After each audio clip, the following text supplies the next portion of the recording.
Prince Philip's death almost exactly a year ago proved to be an end of an era for the royal family. He had been at the Queen's side for 73 years and served for most of them as her consort, assisting her in her duties.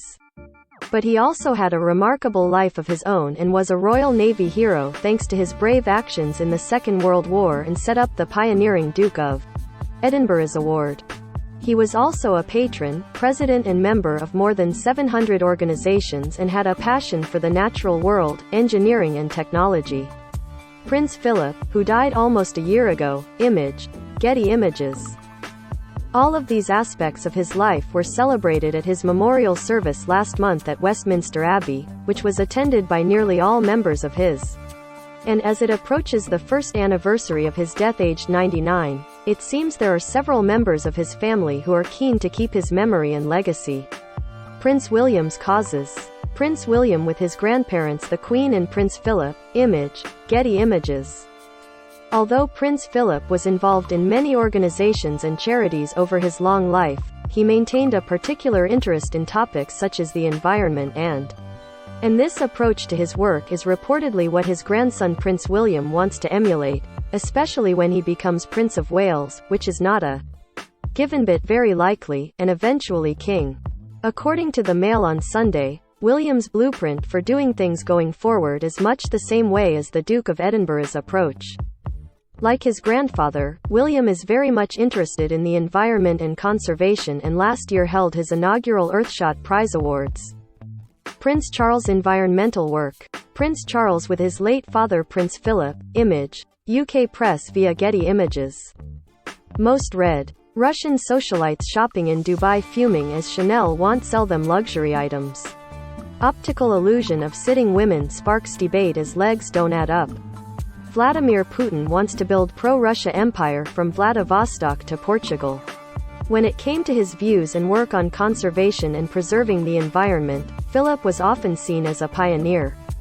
After his death, Sir David Attenborough praised his knowledge when it came to conservation and the environment. He told the BBC, he was right there at the beginning at a time when conservation didn't mean much to many people.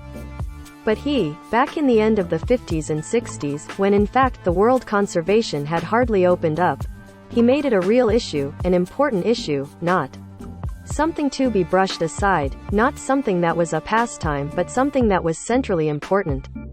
And one family member carrying on his deep interest in conservation is his son Prince Charles.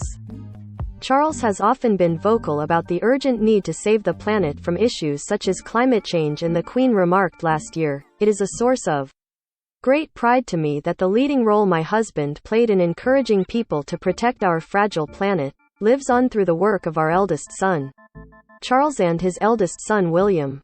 I could not be more proud of them." Lady Louise Windsor's carriage driving. Lady Louise Windsor, who has taken up the sport of carriage driving. Image, PA. Don't miss. Kate Middleton's silent gesture at memorial showed deep respect for Queen. I visited Kate and William's rumored new home, and neighbors have some advice. Queen uses clever two-word trick every time she meets someone new. Prince William was secretly comforted by Philip in poignant moment at Diana's funeral. Although his charity work and royal duties kept him busy, Philip also carved out time for one of his favorite hobbies, carriage driving. He was synonymous with carriage driving and reportedly loved nothing more than to go herring through the countryside at high speed, whip in hand, in a horse-drawn wheeled carriage. And it seems that love of carriage driving has now been passed on to his youngest granddaughter, 18-year-old Lady Louise Windsor. In September, Louise made her public speaking debut in a series of interviews for a documentary honoring her late grandfather.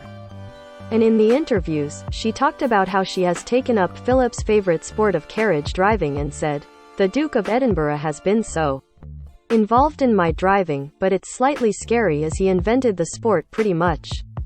But it's incredible to have learned firsthand from him, and it definitely made us closer, I think." Camilla and Sophie Wessex's military affiliations. Sophie Wessex with her father-in-law Prince Philip. Image, Getty Images. Throughout his life, Philip had a close relationship with the military, and his last public engagement before his retirement in 2017 involved the Royal He had military affiliations to many regiments and organizations and was Colonel-in-Chief of the Rifles as well as Colonel-in-Chief of the Royal Electrical Mechanical Engineers. And now these special roles have been passed on to his daughters-in-law the Duchess of Cornwall and the Countess of Wessex. Camilla took over as Colonel-in-Chief of the Rifles before Philip's death in 2020 and at his memorial service last week wore her forest green regimental coat dress. Meanwhile, Sophie was announced as the new Colonel-in-Chief of the Royal Electrical Prince Edward's Duke of Edinburgh's award role. One of Philip's lasting legacies is the Duke of Edinburgh's Award, which helps young people to develop skills for life and work. It began in 1956 and millions of young people around the world have taken part in the program. Before his death, Philip's youngest son Prince Edward started taking on more responsibility relating to the award. And according to the royal family website, he has now taken over many responsibilities from his father. Read more. Kate Middleton and Prince William's new life in Windsor, houses, schools and neighbors. Read more. Kate Middleton's silent gesture at memorial showed deep respect for Queen